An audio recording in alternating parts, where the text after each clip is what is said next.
I was pregnant. It should have been the most beautiful moment of my life, after nearly 2 years of struggling, with hope, tears, and endless doctor's appointments. Those two pink lines finally appeared on the test. I remember shaking so hard I had to grip the edge of the sink and sit on the bathroom floor in silence. I just cried. Not out of fear, but out of overwhelming joy. I thought, maybe this time, everything will be different. Thomas and I had been married for 3 years. We were both in our early 30s, living in a quiet suburb of Wisconsin. Thomas was calm, reserved, a little distant, but I always believed he loved me in his own way. I used to think that having a child would soften him, that he would become the husband, the father I always hoped for. I had planned to make baked chicken pasta, his favorite, and place the pregnancy test next to his napkin, along with a handwritten note. We're going to need one more chair at the table. But I never got the chance to do any of it. Because when I walked into my own home that afternoon, I didn't just lose the man I loved. I lost myself. The house was eerily quiet until I stepped into the living room. And then I saw them, his entire family sitting there like a jury waiting to deliver a sentence. Thomas stood in the middle, his face stiff, holding a sheet of paper. I hadn't even processed what was going on when Nancy, my mother-in-law, said coldly, "Well, look who finally came home, our perfect little princess." I froze. Then Thomas threw the paper onto the table. I caught a glimpse of the header, DNA test results. "Do you have anything to say?" Thomas asked. His voice was void of emotion. What is this?" I stammered. I had never taken any kind of DNA test. "Stop pretending, Olivia. That baby you're carrying is Ethan's," Thomas's younger brother said, lounging on the sofa with one leg crossed, his smirk full of smug cruelty. My heart shattered into pieces. "Are you insane?" I stared at Ethan, my eyes wide with disbelief. I would never. I turned to Thomas, hoping for a single look of trust, just a flicker. But no. He looked at me like I was a stranger. And then it happened. Thomas, the man who once promised to protect me, who held my hand through infertility appointments, leaned forward and did the unthinkable. The warm splash of spit on my cheek reeked of betrayal. I didn't even have time to react. "You're disgusting," he said. Every word sliced through me. I stood frozen. The entire room spun. Then came the slap, a sharp crack across my cheek from Nancy. I staggered. Audrey and Sophia lunged toward me, grabbing my hair like ghosts crawling out of a nightmare. "We'll make sure everyone sees who you really are," Audrey shrieked, dragging me toward the front door. I struggled, screaming Thomas's name. He didn't move. Didn't speak. Neighbors peeked out, a few held up their phones. I couldn't hear anything but the blood pounding in my ears. In just minutes, I went from being a soon-to-be mother to a woman condemned and disgraced by an entire family. I didn't resist anymore. I didn't cry. I didn't beg. I only remember walking away, shoes still muddy from the front steps, stomach tightening like a warning. I vanished. Left without a word. Left no one the chance to find me. And in that moment, I didn't just walk away from that house. I walked away from the woman I used to be. We got married when I was 31 and Thomas was 35. The ceremony was simple, held at a small church in Milwaukee where I'd grown up. I didn't have many family members present. My parents died in a car accident during my last year of college, and the rest of my relatives were scattered across the country, mostly just exchanging holiday cards once a year. In contrast, Thomas's family showed up in full force, loud, traditional, and strangely inseparable. I used to think that closeness was beautiful. I was wrong. From the beginning, Nancy looked at me with skepticism. She was the kind of woman who believed no one would ever be good enough for her son. Every compliment she gave me carried a hidden sting. "Your cooking's not bad, Olivia, though Thomas still prefers my lasagna. That dress is interesting. When I was your age, I dressed a little more modestly. I tried to be patient. I thought time would soften her. But time only sharpened her edges." Thomas's sisters, Audrey and Sophia, never even pretended to like me. They were the type of women who didn't need to speak plainly to make you feel unwelcome. A single glance, a lopsided smirk was enough. Every family gathering felt like a test of endurance. And then there was Ethan. Ethan, the youngest brother, 27, unemployed, dropped out of college claiming he was finding his path. His path apparently was gaming, sleeping, and mooching off their parents. The first time I met Ethan was at our engagement party. He shook my hand, stared at me too long, and said, "My brother sure got lucky." I smiled politely, but the chill in my spine never left. Ethan had a way of looking at me that was never appropriate. Too long, too close. Whenever Thomas wasn't looking, I'd feel Ethan's gaze like it was trying to pin me to the wall, not as a person, but as something he wanted to own. One time, I was washing glasses in my mother-in-law's kitchen after Thanksgiving dinner when Ethan walked in and shut the door behind him. It was just the two of us. "The lighting in here makes you look different," he said, leaning against the counter with his hands in his pockets, his eyes locked on my bare shoulder. A chill ran down my spine. I snapped, "Get out." "You afraid of me?" he drawled. I set the glass down and said calmly, "I'm not afraid. I'm uncomfortable."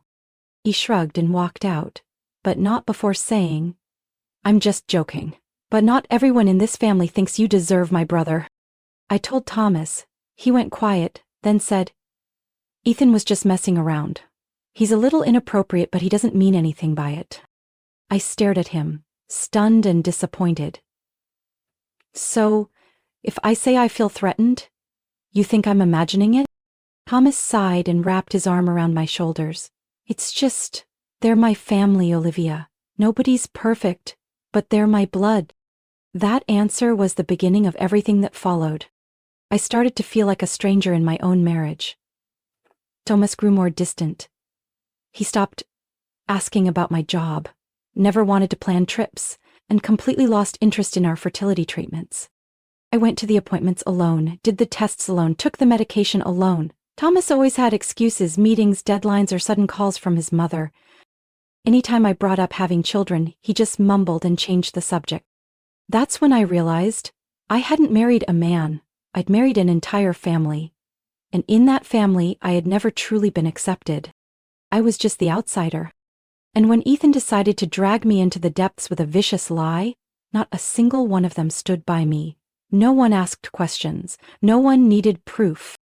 I had placed the pregnancy test in a small box, wrapped in brown paper, tied with a thin ivory ribbon. Inside was a handwritten note. "We're going to be parents."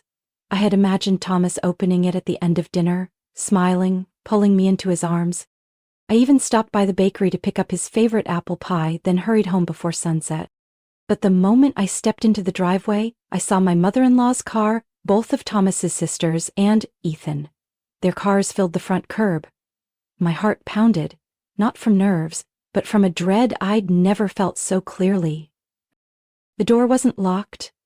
I walked in, still holding the box. The house was cold, like someone had vacuumed all the warmth out of the air. Thomas stood in the middle of the living room, his eyes void of any trace of the man I had loved. He looked at me like I was a complete stranger.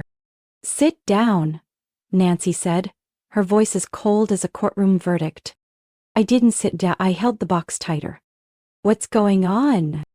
Thomas held up a sheet of paper. I glanced at the printed words. "DNA paternity test, positive match, Ethan Gallagher."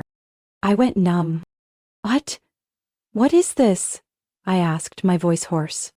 Ethan lounged casually in the chair, one leg over the other, smirking like he was watching a bad play unfold. "Thomas found it in your purse," Audrey chimed in, arms crossed. "Quite the discovery, Olivia." "That's not mine." I shook my head, my chest tightening. "I didn't take any tests. I only found out I was pregnant today." Ethan stood slowly. "Then what about the pregnancy test in your bag? Funny timing, huh?" Thomas said nothing. His face was carved in stone. I reached out, trying to touch his arm. "You know me. I didn't do anything wrong. It's him, Ethan. He's lying." And then, the unthinkable happened. He hurled every ounce of contempt in one brutal act, a spit that shattered whatever was left between us. The shock locked me in place. That salt on my lips wasn't just saliva, it was every ounce of trust, love, and marriage I'd fought for, shattered. "You're disgusting," he said, each word hitting like a hammer to my chest. Then came the slap, swift and merciless from Nancy. My head snapped to the side with a sound that echoed like judgment. "I always suspected," she hissed, hand trembling. "Just waited for the truth to show." Audrey and Sophia didn't need another word. They lunged, grabbing my hair like I was a criminal being dragged to justice. They hauled me toward the door before I could react. The door flung open. It was dusk now, and the streetlight above the porch lit my shame like a spotlight. I heard a door creak open across the street. Someone saw. Someone was watching as I was pulled from the house I used to call home. "Let the neighbors see what kind of woman you really are," Audrey shouted. "No one feels sorry for a cheater like you." I screamed, "Tomas, you can't believe this. Ethan is lying. Look at me. Do you really think I could do that?" But Tomas just stood there. His eyes were blank. Not angry, not sad, just empty. Like I had never meant anything at all. When they let go of me, I had no strength left. I stumbled away from the house, my hand still gripping the crushed box. Inside, the test was shattered. The physical pain was nothing compared to the blow to my trust. They didn't need verification. They didn't need an explanation. They just needed an excuse to throw me away, and Ethan had handed them a perfect one. I didn't look back. I didn't cry. Just walked, carrying a tiny life inside me, and a heart crushed by betrayal from the very person who once swore to protect me. 2 years passed. I lived a new life. Quiet, peaceful, far from the memories. I was no longer the woman who stood under a porch light, bruised and discarded, with an unborn child she never got to introduce. I worked remotely for a marketing company in Oregon, living with my son in a small apartment with sunlit windows. That child, I named him Ely, was all the goodness I had left. And every time his little fingers wrapped around mine, I remembered. Leaving was the right choice. I cut off all contact. No email, no social media, no old phone number. The people who knew me best, none of them had any reason to look for me. They had chosen to believe a lie, and I let them live with that choice. Until one early spring afternoon, when everything I thought had been buried began to crack open like a fault line I couldn't hide. I had no idea that Ethan, the one who fabricated the entire story that destroyed my life, was lying in the ICU of a hospital in Illinois. Severe pneumonia, high fever, and delirium. But the one thing I never expected was that it would be his delirium that exposed the truth. According to a nurse's account later, during his nighttime panicked episodes, Ethan kept repeating the same sentence. "I made it all up. She didn't do anything." At first, no one paid attention. They thought it was just drug-induced hallucinations. But when Thomas, his mother, and his 2 sisters started taking turns staying by his bedside, things began to surface. "I faked the test. I just wanted revenge because she wouldn't help me get close to her sister." The words were murky, but repeated so many times it was chilling. Thomas's mother, Nancy, was the first to suspect something. She couldn't ignore the unease that crept in while watching her son drift between life and death, confessing over and over. Thomas reacted differently. When the phrase "I faked the DNA results" came out for the 4th time, he snapped. 2 years of buried rage exploded. Thomas lunged, grabbed his brother by the collar, and growled. "What did you just say? Say it again." Medical staff rushed in to break it up. The heart monitor screamed. A nurse was shoved to the floor. Security was called. Thomas was banned from the ICU for 48 hours. Ethan kept rambling in delirium, but what needed to be said had already been said. When his confession reached the rest of the family, their world collapsed instantly. Nancy screamed in the hospital restroom. Her sobs echoed through the hallway. She locked herself in for an hour and had to be sedated when she finally came out hysterical. Audrey collapsed on the spot. She clutched my wedding photo with Thomas, stared at it for a long time, then slammed it down so hard the glass shattered, cutting her hand. But she didn't even flinch. Sophia was quieter, but her face went pale. She went home, locked her door, and didn't show up to work for 12 days. The truth, no matter how late, was still the truth. And it flooded that family like a tidal wave. washing away everything they once believed. Thomas began searching for me the moment the hospital ban lifted. He contacted my old friends, former co-workers in Milwaukee, even hired a private investigator. But he didn't know I had changed my name, all my documents, and lived as if Olivia Gallagher had never existed. The investigator found nothing. The only piece of information came from a mutual friend. Someone told him I was doing well and didn't want to be found. The only thing Tomas had left was a single photo of Eli, accidentally posted on someone's social media during a birthday party at a daycare. That little boy had soft curly hair and hazel eyes.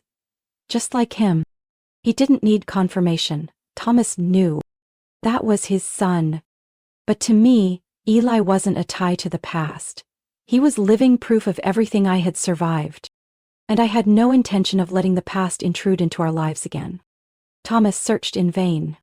Since the day Ethan confessed, he became a different person. Silent, sleepless, often sitting for hours with our faded wedding photo. He hired 2 more private investigators, changed 4 phone numbers, created dozens of fake social media accounts, just to catch any trace of me or the child. But nothing. I had disappeared too thoroughly. No bank account under my old name, no rental registration, no health insurance documents showing I ever existed as Olivia Gallagher. Until one day Marissa, my college best friend who lives in Portland, called me while I was setting the table for Eli. "Liv, I'm sorry," she whispered, hesitating. "Thomas just called. I don't know how he got my number, but he knows you're alive and that you have a child." I clenched my hand. The spoon in my other hand tapped the pot. Eli looked up, his hazel eyes filled with the kind of curiosity only children have. "What did you tell him?" "I didn't reveal anything, but Liv," he cried. "I've never heard Thomas sound like that, like he had nothing left." I didn't say a word. That night, I didn't sleep. 3 days later, just after I picked up Eli from school and was watering the lavender pots on the balcony, there was a knock at the door. I knew instantly. I didn't need the peephole, I knew who was standing outside. And I was right. Thomas stood there, visibly thinner, his jacket wrinkled, eyes sunken like he had walked all the way from Wisconsin to Oregon. That look? It wasn't the look of the man who had once spat in my face 2 years ago. I didn't say a word, just cracked the door open, keeping the chain lock fastened. He looked at me, then his eyes drifted past me, toward Eli, who was sitting on the rug taking off his shoes.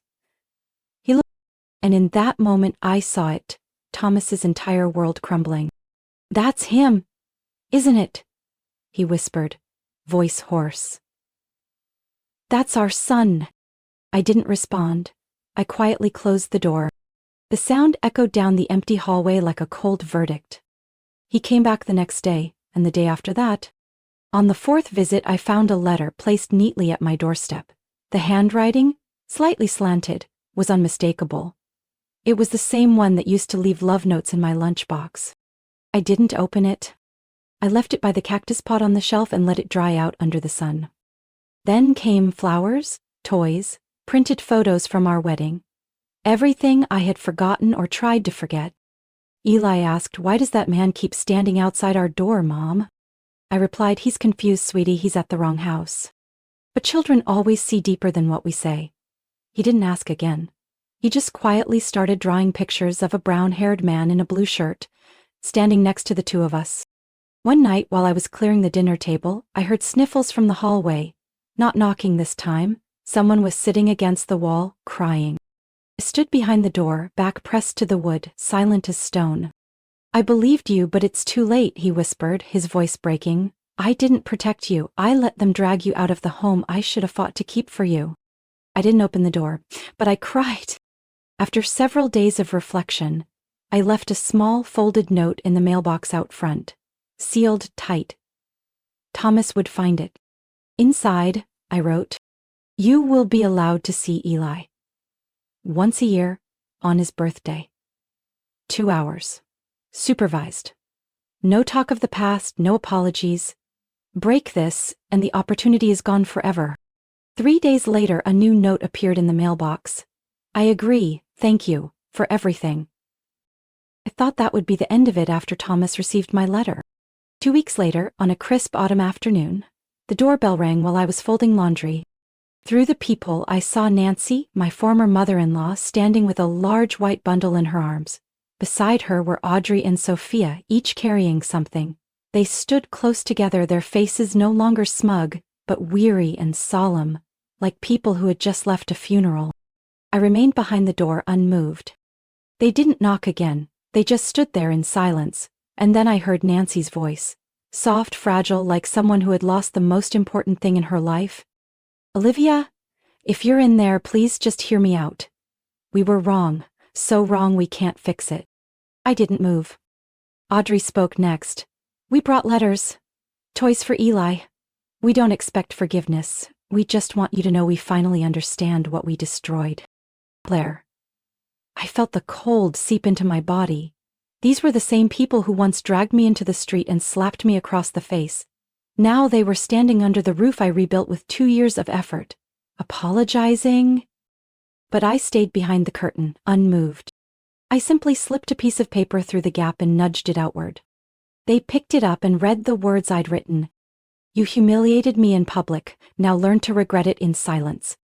No other words were needed. I heard Sophia choke up, then the soft thud of a gift bag hitting the porch. The three of them turned and left. No one said another word.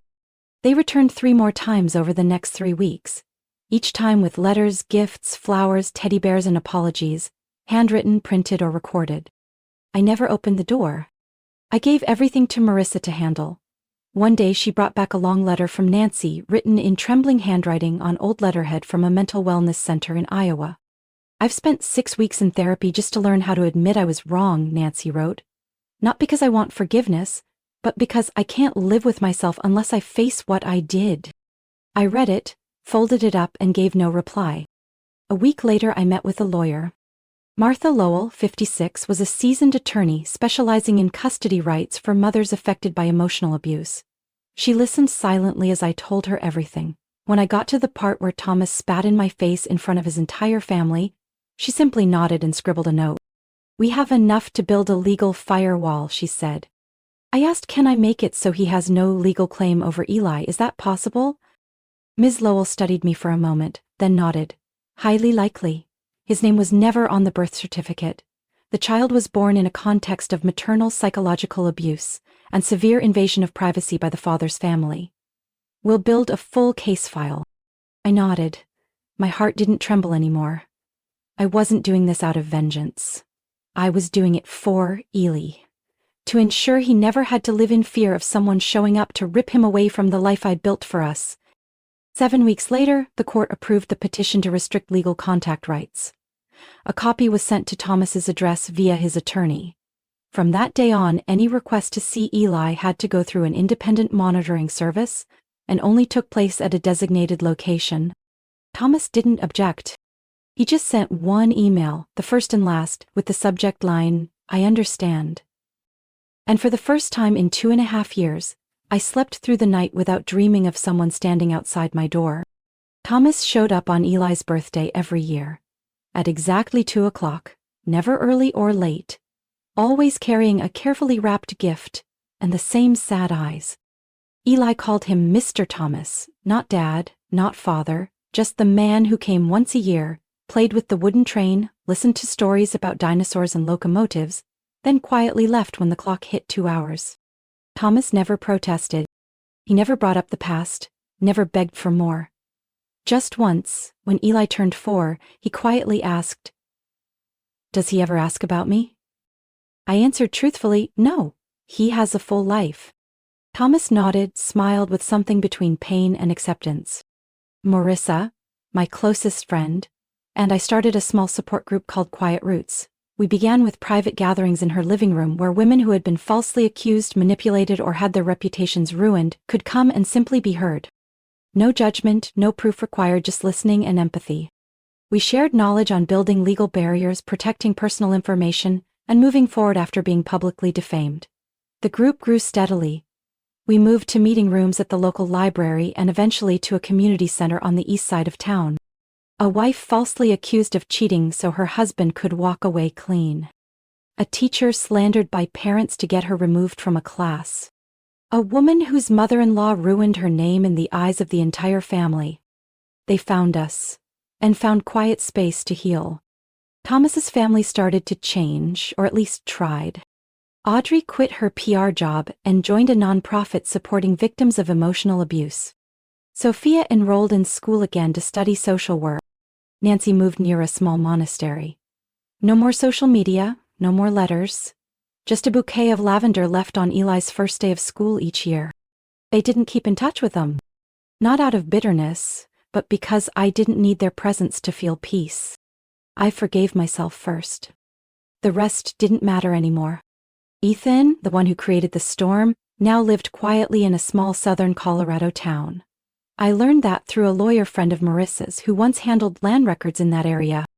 He rented a cheap room, delivered packages by the hour, and no one there knew who he really was. There was no family backing him, no one left who believed in his words. I never wrote a second letter to Ethan. The first, just one line, was enough. You destroyed a woman and created a mother. My child will never know your name. I didn't need to see Ethan fall apart. I didn't need his ruin. I just needed him to understand that choices have consequences. And the price of destroying someone's dignity isn't jail. It's being forgotten by the world you once deceived. One night, after Eli fell asleep following his 5th birthday party, I sat alone on the balcony, watching faint lights flicker in the distance. On the table was Eli's drawing. 3 people standing together. Him, me, and Miss Marissa. No Thomas. No past. Just the present and a future I was building for him piece by piece. My story isn't just about betrayal or a child born in a storm. It's about a woman learning to rise from wreckage, rebuilding life with trust in herself. I didn't need forgiveness from those who tore me down.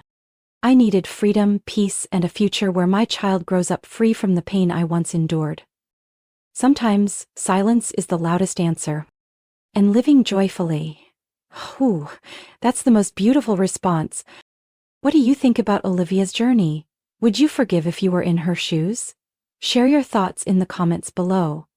And don't forget to follow the channel for more moving and powerful stories about life, family, and the choices that shape us.